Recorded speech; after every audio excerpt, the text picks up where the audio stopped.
तो नेक्स्ट हमारे पास अब आता है गवर्नमेंट बजट। गवर्नमेंट बजट क्या होता है? बजट मतलब एस्टिमेशन, ठीक है ना। तो बजट का मतलब ही हो गया एस्टिमेशन, जो क्वांटिटेटिव होते हैं। तो गवर्नमेंट बजट क्या हो गया? Estimations of expected revenue and anticipated expenditure. जो भी हमारे anticipated revenue and anticipated expenditure का हो, या expected revenue and expected expenditure का हो ड्यूरिंग अ फिस्कल ईयर। ध्यान रखना, अकाउंटिंग ईयर ना लिख के फिस्कल ईयर लिखना चाहिए, क्योंकि गवर्नमेंट बजट की बात करें। इसी से इसके फीचर्स निकल कर आ गए। एनुअल होती है, फाइनेंशियल स्टेटमेंट होती है, एस्टिमेट्स होते हैं किसके? रेवेन्यू एंड एक्सपेंडिचर के, एक फिस्कल ईयर का होता है। तो ये सारी इसके फीचर्स इसी से निकल कर आ गए, ठीक है। अब जब हम कंपोनेंट्स की बात करते हैं तो उसमें एक कंपोनेंट आता है बजट रिसिप्ट। जितनी भी बजट रिसिप्ट हैं, एस्टिमेटेड रिसिप्ट हैं, वो हमारी बजट रिसिप्ट कहलाती हैं। Estimated receipt format.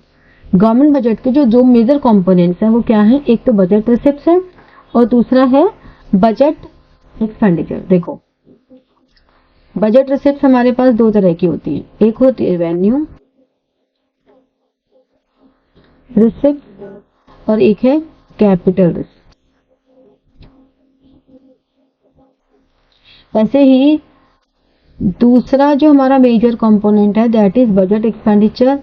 उसमें भी revenue expenditure and capital expenditure, ठीक है। तो इनमें डिफरेंस क्या है कि जो कैपिटल रिसिप्ट्स और कैपिटल एक्सपेंडिचर होते हैं that relates to assets and liabilities. मतलब कैपिटल रिसिप्ट्स क्या कर रही हैं? डिक्रीज इन असेट्स कर रही हैं और इंक्रीज इन लायबिलिटीज कर रही हैं, जबकि capital expenditure increase in asset कर रहे हैं एंड डिक्रीज इन लायबिलिटीज कर रहे हैं। अब in the contrary revenue receipts which do not, ये लिखना बहुत जरूरी है, do not decrease in assets and increase in liabilities, ठीक है। ये नहीं लिखोगे which do not affect assets and liabilities, which do not decrease in assets increase in liabilities, which do not increase in asset and decrease in liabilities. ये बहुत common mistake है जो बच्चे कर देते हैं, which do not affect assets and liabilities. नहीं, what is the effect, ये आपको बताना बहुत जरूरी है। तो देखो, जैसे ये रेवेन्यू रिसिप्ट्स क्या हुई? Which neither create liabilities nor reduce assets, जैसे कि टैक्स एंड नॉन टैक्स हो गई, ठीक है ना। टैक्स में एक हमारे पास है डायरेक्ट टैक्स, एक है इनडायरेक्ट। डायरेक्ट टैक्स कौन सा होता है? डायरेक्ट टैक्स वो होता है जिसका इम्पैक्ट एंड इंसिडेंस दोनों सेम पर्सन पे होते हैं, कैन नॉट बी अवॉइडेड। इस पे डिफरेंट पर्सन पे होते हैं and it can be avoided, ठीक है। कैपिटल रिसिप्ट्स विच ईदर क्रिएट लायबिलिटीज और रिड्यूस असेट्स, जैसे कि हमने लोन लिया, डिसइन्वेस्टमेंट की, रिकवरी ऑफ लोन्स किया। अब जो लोन लिया है, इस लोन पे जो इंटरेस्ट पे करेंगे वो आपका रेवेन्यू एक्सपेंडिचर होगा, ठीक है ना। इस तरह से होता है। फीस क्या होती है? A payment to the government for services rendered by government to the people. तो वो फीस है, जैसे कि आप पासपोर्ट बनवाने के लिए फीस देते हो, लाइसेंस बनवाने के लिए फीस देते हो, ये सब जो आप देते हो ना, ये फीस है। और फाइन्स, जब रेड लाइट क्रॉस करते हो तो वो फाइन्स हैं जो आप कोई भी लॉ तोड़ते हो उसके बदले में जब आप ये कर रहे हो। फिर सोशल सेक्टर एक्सपेंडिचर, जैसे कि फूड सब्सिडी दिया, तो ये सब हमारी, ये भी रेवेन्यू रिसिप्ट है, ये भी रेवेन्यू रिसिप्ट है, ठीक है ना। सॉरी, फीस भी रेवेन्यू रिसिप्ट है गवर्नमेंट के लिए, गवर्नमेंट के पॉइंट से देखना, ठीक है ना। सोशल सेक्टर एक्सपेंडिचर क्या हुआ? ये हमारा रेवेन्यू एक्सपेंडिचर हुआ जो हम सोसाइटी के डेवलपमेंट के लिए कर रहे हैं, सब्सिडीज वगैरह। टैक्स भी हमारी रेवेन्यू रिसिप्ट हुई, कंपल्सरी पेमेंट है टैक्स, ठीक है। इसके बदले में जरूरी नहीं आपको कोई बेनिफिट मिले। तो टैक्स रेवेन्यू गवर्नमेंट की एक रेवेन्यू रिसिप्ट है एंड ये मोस्ट इंपॉर्टेंट मेजर सोर्स होता है, मेजर सोर्स ऑफ रेवेन्यू होता है, ठीक है।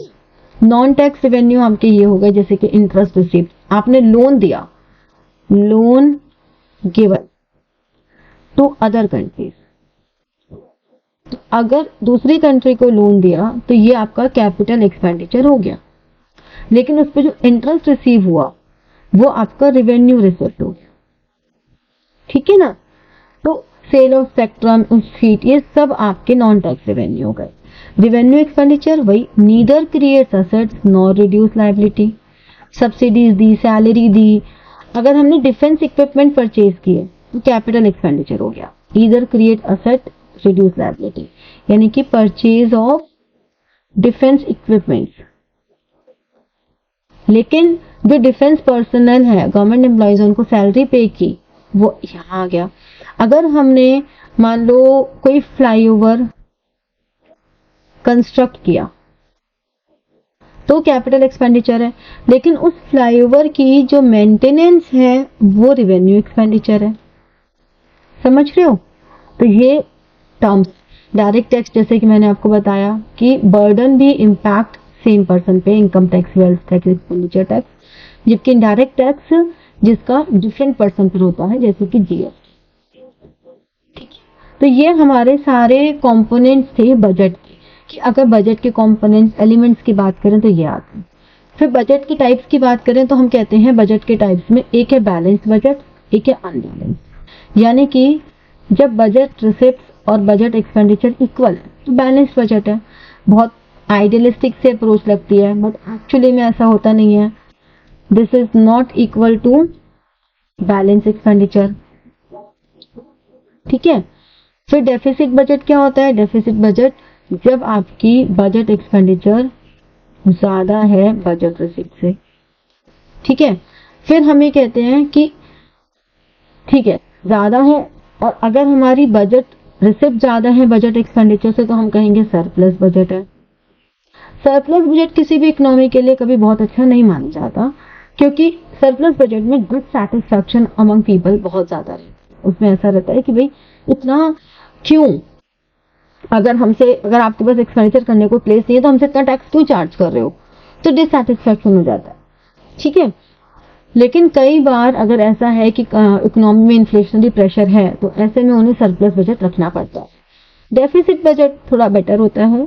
डेफिसिट बजट फिर 3 तरह का होता है। एक है रिवेन्यू डेफिसिट। रिवेन्यू डेफिसिट मतलब revenue expenditure minus revenue received. फिर फिस्कल डेफिसिट। फिस्कल डेफिसिट हमारे बोरोइंग रिक्वायरमेंट्स को बताता है। जैसे कि रिवेन्यू डेफिसिट हमारी ऑपरेशनल एफिशिएंसी को बताता है कि कंपनी की ऑपरेशनल एफिशिएंसी कैसी है। जबकि प्राइमरी डेफिसिट क्या बता रहा है? वो कह रहा है कि फिस्कल डेफिसिट में से अगर हम इंटरेस्ट पेमेंट माइनस कर दें तो प्राइमरी डेफिसिट है। जबकि फिस्कल डेफिसिट बोरोइंग रिक्वायरमेंट्स बता रहे हैं, मतलब excess of total expenditure over total receipt excluding borrowing, ठीक है।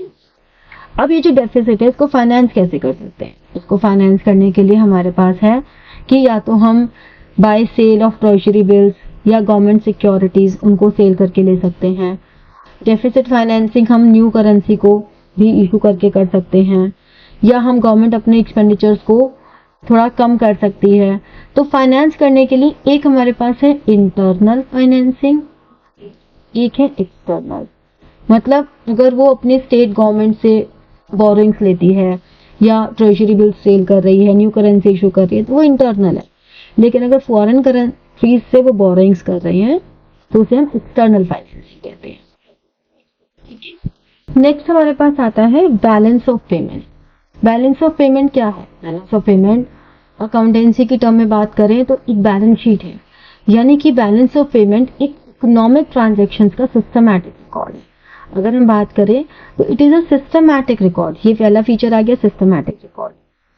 ऑल इकोनॉमिक ट्रांजैक्शंस किसमें? Residents of country and rest of the world and during a specific period, ठीक है। तो ये एक तरह से मिरर होता है, mirror of all economic transaction. किसी भी इकोनॉमिक हेल्थ, किसी भी इकोनॉमी की इकोनॉमिक हेल्थ कैसी है, that is shown by balance of payment. अब इसमें 2 तरह की चीजें आती हैं, एक है गुड्स और एक है सर्विसेज। गुड्स हमारे लिए टेंजिबल है, मर्चेंडाइज, मटेरियल गुड्स, इनका इंपोर्ट एक्सपोर्ट ये बैलेंस ऑफ ट्रेड है। जबकि सर्विसेज हमारे लिए इंटेंजिबल है। तीसरी भी आइटम होती है unilateral transfer. Unilateral transfer services में लेके चलते हैं। तो बैलेंस ऑफ ट्रेड कोई जरूरी नहीं है कि आपका बैलेंस हो, लेकिन बैलेंस ऑफ पेमेंट तो जरूरी है कि वो टैली ही होगा। तो बैलेंस ऑफ पेमेंट क्या है? Capital receipts and payment. अगर हमारी रिसिप्ट्स ज्यादा हैं पेमेंट से, तो हम कहेंगे हमारा बैलेंस ऑफ पेमेंट में सरप्लस आ रहा है, और फिर उस सरप्लस को हम, और अगर रिसिप्ट कम है पेमेंट से, तो हम कहेंगे डेफिसिट आ रहा है। ये सरप्लस या डेफिसिट को हम ऑफिशियल ट्रांजैक्शंस के थ्रू सेटल करते हैं, जो कि हमारी एकोमोडेटिंग आइटम्स होती हैं, that take place to cover deficit और सरप्लस। मतलब अगर तो सरप्लस है तो हमारे ऑफिशियल रिजर्व्स इंक्रीज हो जाएंगे, लेकिन अगर डेफिसिट है तो ऑफिशियल रिजर्व डिक्रीज हो जाएंगे। ठीक है, तो बैलेंस ऑफ पेमेंट में हमारा मेनली पहले ऑटोनोमस आइटम्स आती है, जो इकोनॉमिक मोटिव के लिए, प्रॉफिट मोटिव के लिए होती है। इन्हें हम अबव द लाइन आइटम्स भी कहते हैं। अबव द लाइन, ये होती हैं बिलो द लाइन। ठीक है, अबव द लाइन मतलब autonomous items create, due to these items create disequilibrium. कोई भी डिसइक्विलिब्रियम अगर आ रहा है तो वो ऑटोनोमस आइटम की वजह से आ रहा है। ठीक है, फिर करंट अकाउंट और कैपिटल अकाउंट होते हैं। करंट अकाउंट जो कि हमारी import export of goods and services and unilateral, मतलब जो हमारी रिकरिंग शॉर्ट टर्म ट्रांजैक्शंस को रिकॉर्ड कर रहे हैं। कैपिटल जो कि long term non recurring transactions को लेकर चल रहे हैं, यानी कि जिसकी वजह से हमारी असेट्स एंड लायबिलिटीज के स्टेटस पे इंपैक्ट आता है, वो कैपिटल अकाउंट कि it affect change in assets and liabilities. ठीक है, फिर फॉरेन एक्सचेंज आता है। बीओपी वाले चैप्टर में आपके दोनों चैप्टर्स है। फॉरेन एक्सचेंज क्या है? फॉरेन एक्सचेंज है करेंसी यूनिट, यानी कि किसी भी कंट्री की करेंसी को जब हम एक्सप्रेस कर रहे हैं तो currency unit of a foreign country, and when we express currency of one country into another currency, that is called rate of foreign exchange. ठीक है, मार्केट क्या है?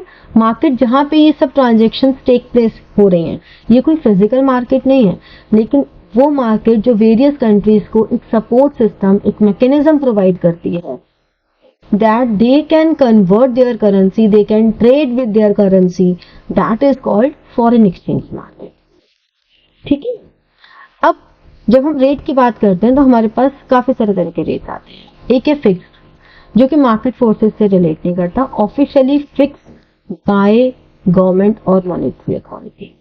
जबकि जो फ्लेक्सिबल एक्सचेंज रेट है, that is completely by market forces के बाद supply. ठीक है, एक होता है स्पॉट रेट, जो कि इमीडिएट ट्रांजैक्शन के लिए आता है, कि अभी ट्रांजैक्शन हुई और अभी के अभी डेली ऑपरेशंस में काम करता है स्पॉट रेट। ठीक है, फिर एक होता है फॉरवर्ड रेट, जो कि फ्यूचर ट्रांजैक्शन के लिए काम करता है। एक और होता है मैनेज्ड फ्लोटिंग।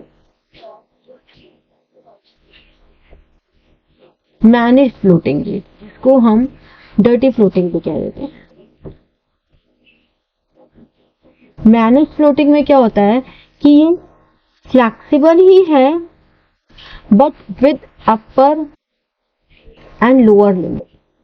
हम ये कह देते हैं कि फ्लेक्सिबल ही होगा, मार्केट फोर्सेस ही करेंगे, लेकिन वो जो मार्केट फोर्सेस है ना, उनमें एक लिमिट रहेगी कि भाई ये अपर लिमिट है, ये लोअर लिमिट है, इतने में ही रह के करना है सिर्फ। ठीक है, अब अगर इनमें कोई चेंज आता है करेंसी की वैल्यू में, तो उसे हम कहते हैं रिवैल्यूएशन। अगर तो वैल्यू बढ़ रही है एक करेंसी की तो एप्रिसिएशन, और कम हो रही है, इंक्रीज होगी तो एप्रिसिएशन, डिक्रीज अगर तो वो डिक्रीज फिक्स में हो रही है तो डिवैल्यूएशन। ठीक है ना, government of the country officially lowers the value, लेकिन अगर वो फ्लेक्सिबल की वजह से हो रही है तो डेप्रिसिएशन, यानी कि ड्यू टू मार्केट फोर्सेस अब हो रहा है। मान लो $1 पहले 80 रुपीज का था, अब $1 मान लो 70 रुपीज का हो गया, तो यानी कि डॉलर की वैल्यू एप्रिशिएट हो गई, जबकि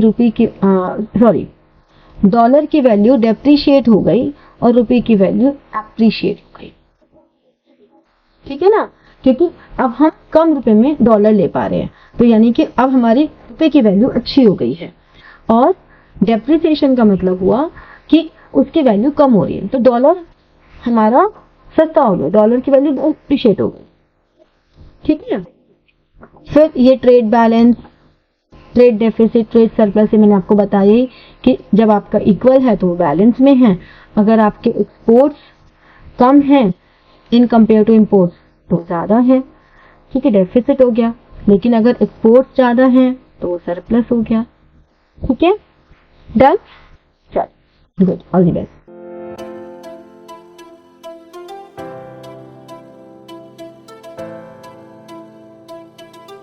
So like, share and subscribe the channel.